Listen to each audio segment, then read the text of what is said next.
মালদার আরো একটা খবরের দিকে নজর রাখবো, কারণ ফের মালদায় ডাকাতি। বুধবার গাজলে সমবায় ব্যাংকে হানা দেয় ৮ জনের ডাকাত দল, প্রায় ৬ লক্ষ টাকা লুট। পুলিশের জালে ৪ ডাকাত। এই ডাকাত দলের মাথা সমীর মণ্ডলের বাড়ি ব্যাংকের পাশে। সব থেকে ইন্টারেস্টিং বিষয় হলো যে 18-র পঞ্চায়েত ভোটে সে বিজেপির টিকিটে ভোটে লড়েছিল।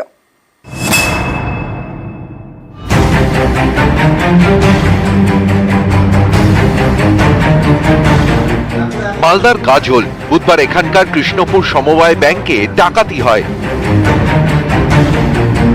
কয়েক ঘন্টার মধ্যেই ধরা পড়ে ৪ জন।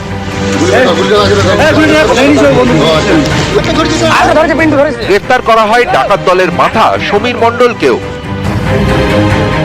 2018 সালে বিজেপির টিকিটে পঞ্চায়েত ভোটে লড়ে সমীর। রানীগঞ্জ 2 নম্বর গ্রাম পঞ্চায়েতে তাকে প্রার্থী করে বিজেপি। ভোটে হেরে যায় সমীর। সেই সমীর এখন ডাকাত দলের মাথা। ব্যাংকে ডাকাতি করতে গিয়ে পুলিশের জালে। 2018 সালে দাঁড়িয়েছিলাম, আমি ফার্স্ট হয়েছি।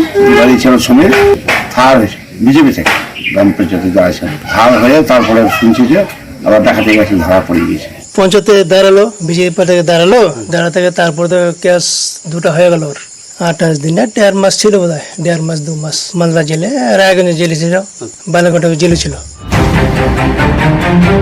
বুধবার তখন দুপুর। ব্যাংকের সামনে থামে একটি গাড়ি, তারপর বেরিয়ে আসে একে একে 8 জন।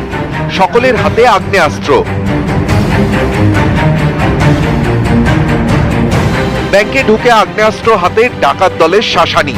তাদের ছোড়া গুলিতে আহত হন এক ব্যাংক কর্মী। ব্যাংক থেকে 6 লক্ষ টাকা লুট করে গাড়িতে চেপে চম্পট দেয় ডাকাত দল।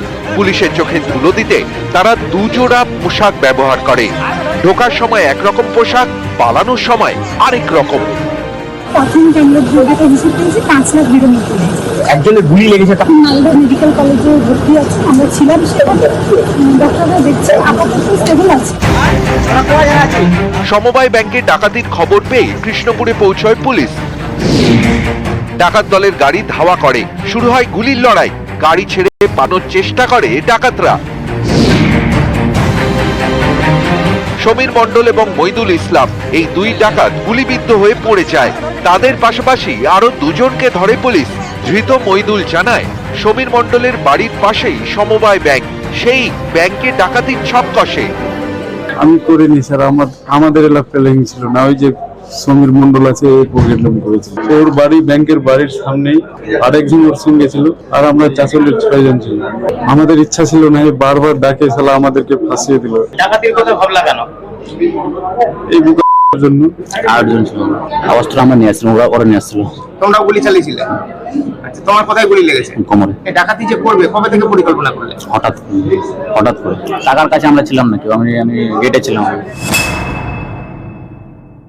তো 4 জন টোটাল এখন ডিটেইনড আছে, আর বাকি যে গ্যাংস ডিটেলস আছে ওটা আমরা পেয়েছি।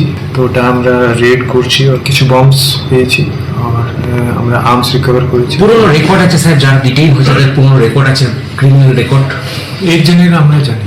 ওই যে চাঁচলের ডাকাতির সাথে কি এই গ্যাংয়ের কোনো সম্পর্ক আছে? চাঁচলের ডাকাতি এটা এখন আমি বলতে পারবো না, কিন্তু আমরা যদি ইন্টারোগেট করবো করে আর বাকি লোক অ্যারেস্ট হবে, তখন আমরা খুব ভালো করে তখন বলতে পারবো। বুধবার ডাকাতির ঘটনায় বেশ কিছু সকেট বোমা উদ্ধার করে পুলিশ। বৃহস্পতিবার সেগুলি নিষ্ক্রিয় করা হয়। বুধবারের পর এদিন ব্যাংক খোলেনি। আতঙ্কে কর্মীরা।